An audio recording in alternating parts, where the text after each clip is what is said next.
Good morning, everybody. It's another Monday, and we're going to horse around with one of my little pop tests today. Actually, some of these questions you may have seen similar ones before. I've got different illustrations and just some different answers, and I've twisted it up a little bit. So hope you enjoy this. So we're gonna kind of go through it together, and so here we go.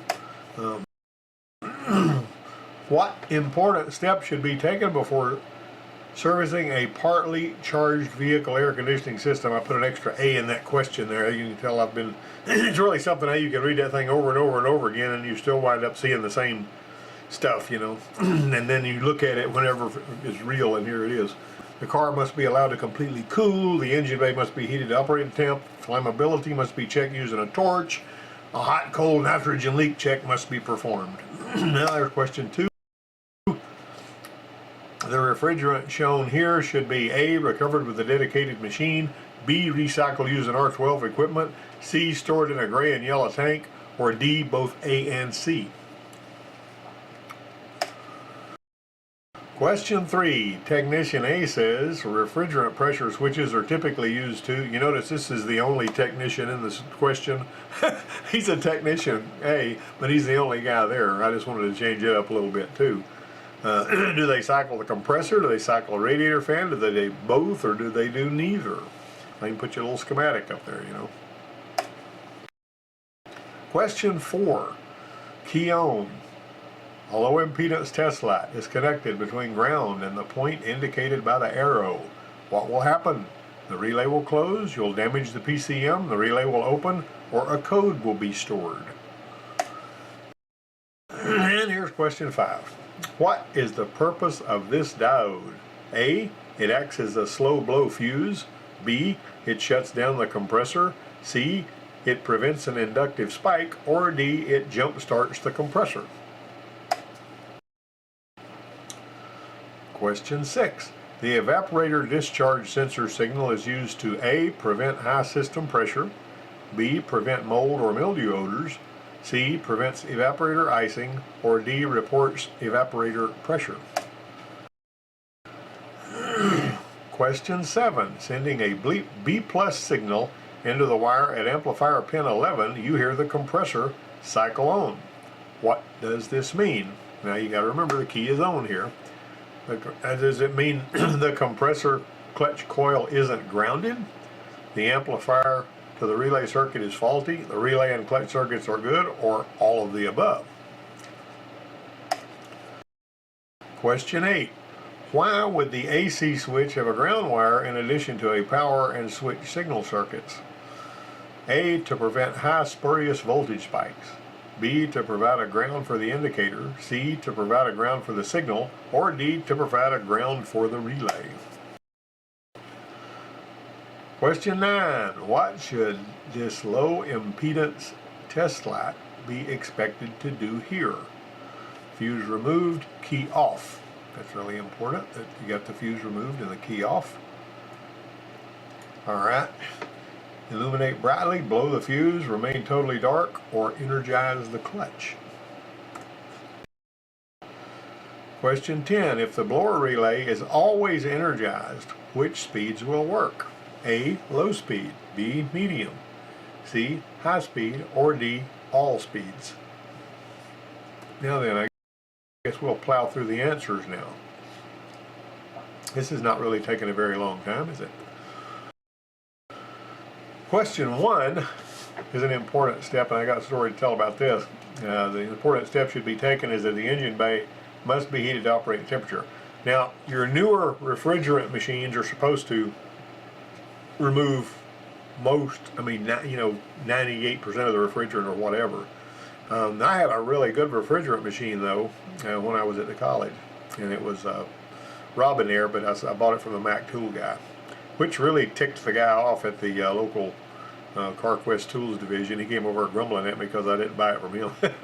But anyway, whenever I had this yellow Jeep Cherokee, and periodically when I was at the shop by myself, I would, like if I was working in my office or whatever, nobody else was around, I would pull my Jeep in there, and I would use that machine to pull the juice out of that Jeep, and I would you know, pull it out and I'd recharge it, you know, just because I thought in my mind, it wasn't cooling quite as good, you know. But I always like to pull that refrigerant out and let the machine tell me how much it pulled out of there, and then it would actually put it through a filter, and it, you know, what was stored in the tank, and I could put refrigerant back in there. Well, that one day it was kind of cool in the shop for whatever reason. It had a little cool snap in the fall, and it was like 50 degrees in the shop, and so I pulled the refrigerant out of that thing and, you know, just let the machine do its work. And then I went in there and I worked at my desk for a while preparing course material for the next semester. When I went back out there, it had outgassed some refrigerant from the oil that's in the accumulator, and also in other places in the system. All throughout the system, there's a little bit of oil. There's a certain amount of oil in the evaporator, there's a certain amount in the condenser, there's a certain amount in the dryer or the accumulator, depending on how it's equipped. And that oil has a tendency to absorb refrigerant, kind of like, you know, the carbonated drink. And after you've pulled all the refrigerant out initially, you might go out there and look at your needle. And now I was going to also say that Jeep held 1.25 pounds of refrigerant. That's what the capacity was on that vehicle. And I had done this a few times, you know, over the past couple of years or whatever. And what the deal was, when I went out there and I saw that it had outgassed and the pressure had come back up, I let it do another recovery, and I was keeping track of how much refrigerant it pulled out every time. And over a period of me pulling that refrigerant out repeatedly until it couldn't pull out any more, you know, waiting in between each cycle, I had pulled 2 pounds of refrigerant out of a 1.25 pound system, because what I had done previously, I didn't pull the refrigerant out and walk away. I would pull it out, and whenever it got down there, I let it sit there a minute, and then I would gas it back up. I had unwittingly put too much refrigerant in there. Now, if you do that, your pressures go high, and it can actually keep it from cooling, you know. So, the best way to handle this on a cool day is to crank it up and warm it up, and let the underside of let the engine compartment get really, really hot. You know, whenever you're letting it sit there and it's hot enough to where if you put your hand under there, anywhere under there, it's going to burn you. Now, I've already got my gauges hooked up to one when I do this. I've already got these, you know, these hooked up to the ports, you know, where they're supposed to go. And then after I warm that thing up to where it's really, really hot, I switch off the engine, and then I pull the refrigerant out. And because of the fact that everything is so hot in there, you'll typically get just about all the refrigerant out of it on your first pull. But you still need to wait and make sure that it doesn't outgas some more refrigerant. It won't outgas nearly as much, for obvious reasons, if it was nice and hot under there when you did your extraction. So anyway. Question 2, the refrigerant shown here should be recovered with a dedicated machine and stored in a gray and yellow tank like the one you see here. Now, I had one that I had at the college that was painted. I mean, we actually taped, you know, masked it off and got some paint and painted it and all that. We have one of these tanks. And like I said, I think I mentioned in a previous video, I had a couple of tanks of this refrigerant that I had pulled out. They were trash refrigerants, you know, that were mixed and all this. You notice this one here's got hydrocarbons in it, you know, which some of these refrigerants, these fly-by-night refrigerants, they'll put stuff like propane in them and butane and stuff like that. But anyhow, the long and the short of it was, I called the Safety Clean people to get them to come get that bottle of refrigerant to see if, you know, how much they would charge me to take it away. You know, because they take away waste gasoline and stuff like that. You can't just pour that stuff out. You know, you got to get rid of it somehow, and you don't need to pollute the environment. And Safety Clean people have got ways of disposing of it. They wanted $2,000 to carry a bottle of that stuff away, so I just had to store it. I left it sitting in there in the storage room. Didn't ever, as far as I know, it's still there, unless somebody's done something else with it. You can't release it into the atmosphere. That's illegal, and it's a bad idea to begin with. And so it's really something. But regardless of whether refrigerants R134A or R1234, you know, YFO, the rules are still the same. A dedicated machine should be used, and the refrigerant should be stored in a gray bottle with a yellow top. So I hope you got something out of that. Question 3. Technician A says refrigerant pressure switches are typically used to A, cycle a compressor, B, cycle a radiator fan, both. Now, Granted, this little schematic here is one I got from a Jeep Cherokee, but it's not terribly unusual. This has got a dual function high pressure switch. And you might notice that this is normally closed, but this side of the switch is normally open. Okay, so this is normally open and this is normally closed. So whenever you got 12 volts from the AC control head, and it's going down here, and it's going in here, and this one here is going to be, whenever it's got low pressure, it's going to open up. So anyway, these are in series right here. This one here, if the pressure gets high in the high pressure side, and this switch clicks over here, this kills the compressor, and it also sends a signal to the PCM, which turns on the radiator fan.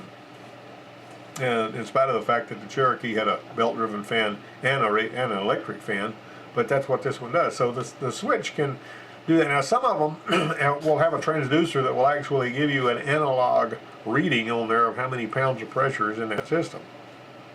But anyway, that was just a little bit of a trivia thing there. Question 4. Key on. A low impedance test light is connected between ground and the point indicated by the arrow.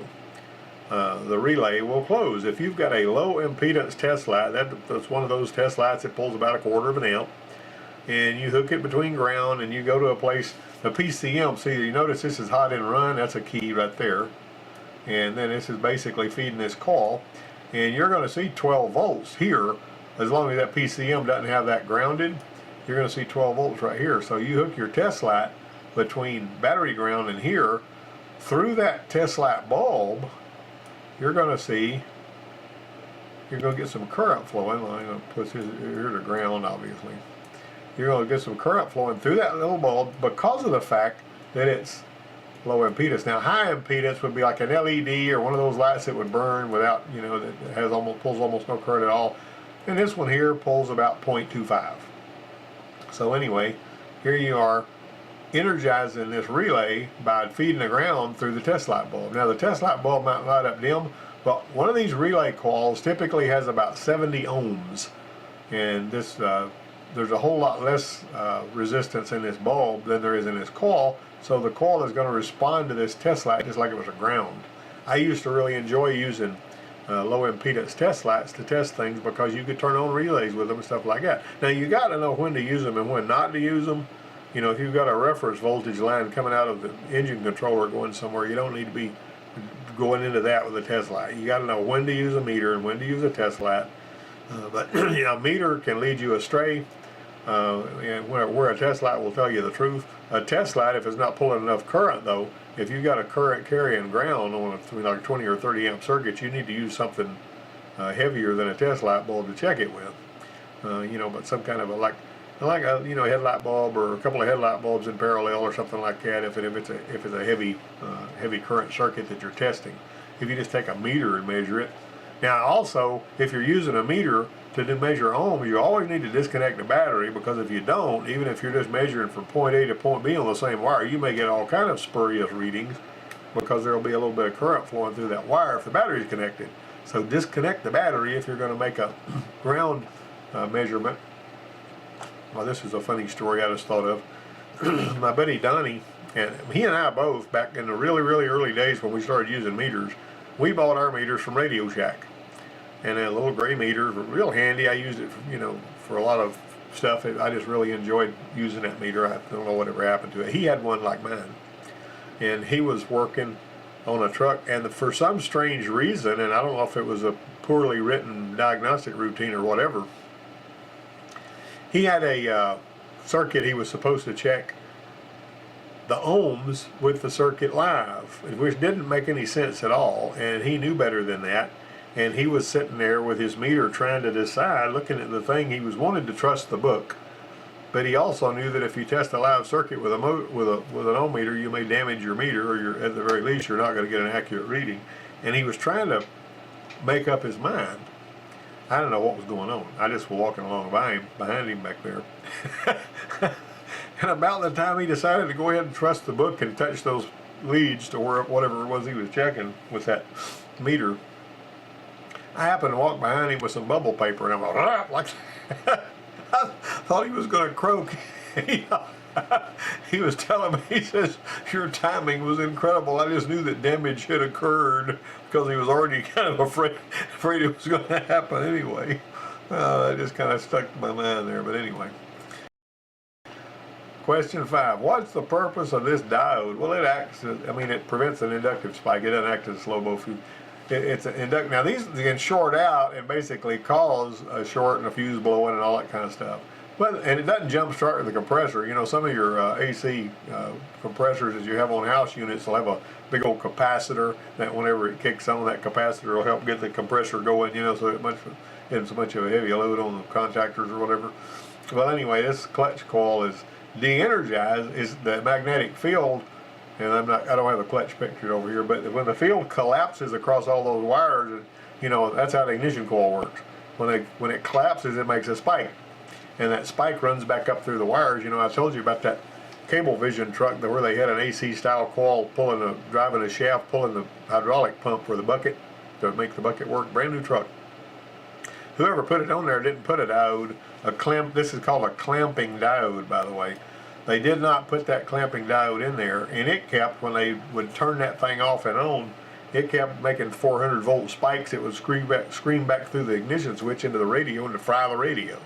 Of course, it just had an AM/FM radio, but they replaced the radio 3 times, and then they finally gave it to me, and I got my scope, and I went to the radio power feed, and I started turning stuff off and on. When I turned that power takeoff AC type clutch coil off, it made a huge spike that went into the radio. I said, well, that's what our problem is. So all I had to do was take it out. You got to put it in the right way now. You got to put it in there so that you know how the diode's got that.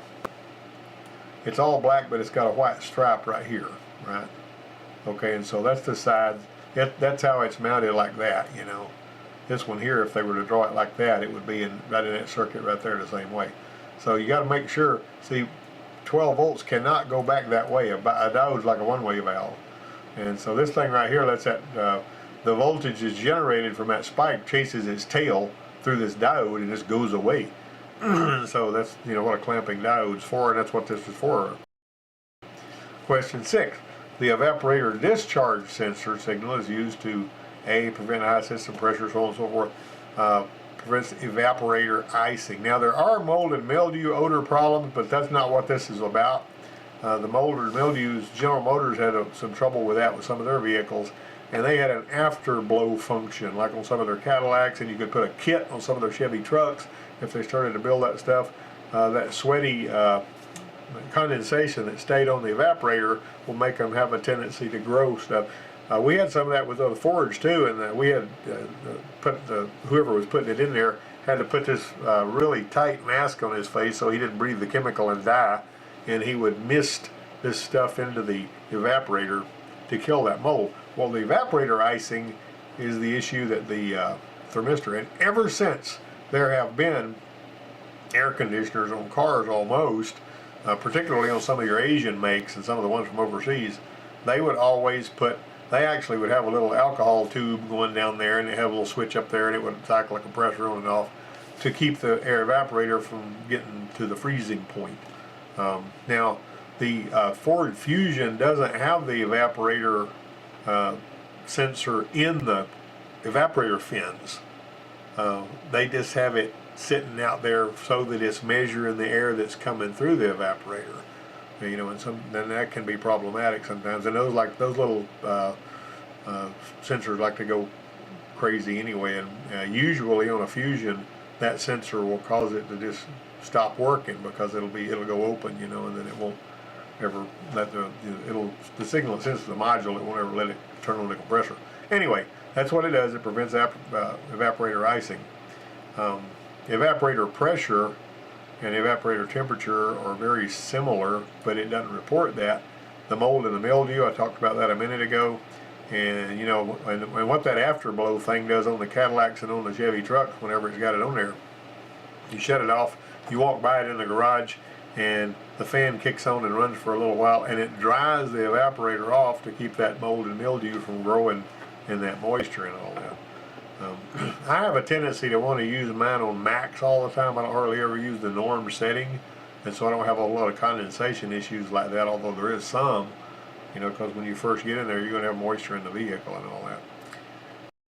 Alright, so question 7. Send in a B plus signal into the wired amplifier pin 11. You hear the compressor cycle on. What you know, if you don't know anything else at this point, you know the relay will close and the clutch. If you hear the clutch click, you know the relay is delivering power that will energize the clutch. Now the clutch can have a partially shorted coil and it can, you know, pop fuses and crap like that. But this signal right here is the request signal, comes from when you turn it on. When you turn on the AC, the request signal comes from the control head into the AC compressor control module or the PCM or however it's set up, and that is basically what tells the tells it to engage the compressor, because the compressor is the heart of the system anyway. You know, it's going to run the compressor to move that refrigerant around. Even if it's on defrost, the compressor comes on because it needs to dry that air out before it puts it up on the windshield. That's what'll fog it up real quick, you know. All right, so anyway, that AC request signal is an input signal. And you are basically bypassing that input signal by putting a B plus signal in the wire. Now you can do that with your test light hooked to the hot side of the battery. Some of these people use power probes to do, I got a power probe and I've used them a lot. But a power probe is kind of spooky for somebody that is not really familiar with electrical, because you operate that little toggle switch on that power probe. You could put power or ground into a circuit, and that's how you mess something up. You're more likely to fry something with a power probe than you are just using a plain old low impedance test light. I had a high impedance test light. You know, I used to get those, sometimes from Ford we would get these gift cards, for, whatever we know, the certified training program test, we made a good grade. And I got this yellow corded snap-on high impedance test light. I've still got it. With one of them cords on it. It was a curly cord, and it was so long you could reach one end of the car to the other with that thing. I mean, that thing, when you stretched it out, it could probably stretch out 20 feet. Well, what was funny to me was I could hold that thing sort of in my hand with that curly cord in a loop, and if I shook it the right way, it would sound just like a rattlesnake. And one of the parts guys would get the heebie-jeebies when he heard that, because he couldn't stand that sound, even in spite of the fact that he knew it was just a plastic test light cord. Question 8. Why would the AC switch have a ground wire in addition to the power and switch signal circuit? This little symbol here, if you're familiar with it, and a lot of you guys probably are, is an LED. And so that LED, if you remember the ones you'd push the button to turn on the AC and that little light would come on, or somewhere on the control head it would come on to tell you the compressor was engaged. That's what that's about, or the compressor was supposed to be engaged. And so whenever you actually flip that switch, you're basically, you notice this AC request signal would be sent over here. It would power up this LED, and see that LED, the same rules apply. It flows in this direction. Now, the one other thing they're not showing you in this is if you've got an LED, you have to wire a resistor in series with an LED, or as soon as you hook power up to it, you'll burn it up. If it's, the little LED that shines and all that. So anyway, that's there's a ground on this, down on this wire right here. So that's basically an indicator light's what it is for the most part. What should happen when this light's connected? It should, when you connect that, if this circuit is good all the way through the clutch to ground, this should light up. If it doesn't light up, then you'll know you have an open circuit between here and the ground. It can be in the compressor clutch, it can be the ground on the other side, it can be a cut wire. There's all kinds of stuff that it can be. But basically you should see that light up. That's my old standby for checking a circuit that I know is supposed to have continuity all the time. Now I will tell you that if you're checking a fuel pump this way and there's a fuel pump module in there, this won't work on a vehicle that's got a fuel pump module. It has to have a direct connection all the way through to from the fuel pump to ground and all that. Okay, so anyway, it will illuminate brightly. That's what it's supposed to do. It's not going to energize the clutch because the clutch has got, really, it pulls a heavier load than that light does. Whatever pulls the heaviest load is what's going to, activate. Question number 10. Now this one is not too hard. It can be somewhat tricky, but if you look at the way this works, when you turn on that, there's your blower resistor right there, right? When you turn that thing, this basically enables the blower to begin with. See, on all of these will enable the blower. And when it's off, the blower doesn't work. Turn it over here to bi-level, vent, whatever, and you can tell it's the GM schematic. then you basically are sending power in here. So the power is available here. In low, basically it doesn't go anywhere, because whenever you're feeding this, you're actually feeding power through all of these resistors to the blower motor, through these normally closed contacts on this ISO style relay. Okay, so the blower motor is running on low because it's dropping a voltage here, it's dropping voltage here, it's dropping voltage here. Now when you go to medium, it's only dropping voltage through 2 of these resistors on the way to the motor, so the motor runs a little faster. When it's on medium 2, it's only dropping it through 1 of them, and so it's running a little faster still. But look what happens when you put this over on high. When you put it on high, all right, let's follow this. This energizes this. This throws this over here, and a current goes right down here to that blower, and it runs wide open, right? So if the blower relay is always energized, the only speed you're going to have is high speed. Matter of fact, if the contacts are stuck on this relay, the blower will blow even when you turn the key off, because you notice this is always hot. And if that's always hot, if that relay, see, this ground is always there. If that's always hot, then coming through that fuse, you're going to have power going there if that relay is stuck closed. Okay, but whenever the relay is de-energized, you got it like that right there. So anyway, that's the story on that. One of the things I used to do when I was setting bugs for my students on I had a couple of these Chevrolet trucks that were set up kind of like this, similar to this. And what I would do is I would take my I would pull the fuse feeding that blower motor, and high speed wouldn't work. You see. Now you see how this works. You'd have all your speeds with the key on in this one here, but when you turned it to high, if you didn't have this fuse in here, like if that fuse was gone, then you wouldn't have any kind of operation whatsoever of the fan in high speed, but you'd have all your other speeds. And so I would have them try to figure that out. Pretty cool. Anyway, that's the answer to that one there. Well, I hope you guys enjoyed this test. I'll go ahead and get this thing set up. Tell me how you did on it, and I'll talk to you guys next time.